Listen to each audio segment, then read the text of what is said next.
To insert a new plane, you need to head to the Features tab, use the Reference Geometry drop-down and select Plane.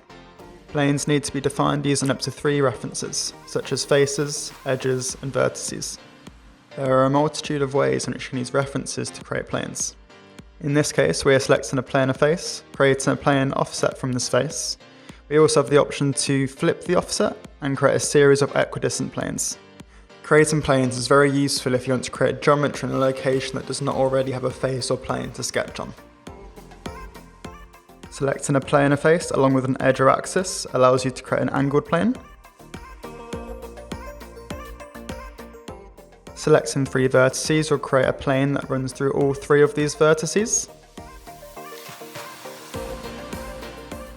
Selecting an edge and a single vertex will create a plane that runs through both.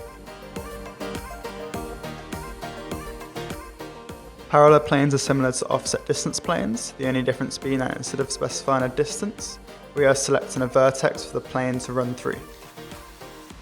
By selecting a cylindrical face alongside a planar face, you can create a plane that is tangent to the cylindrical face and either parallel or perpendicular to the planar face.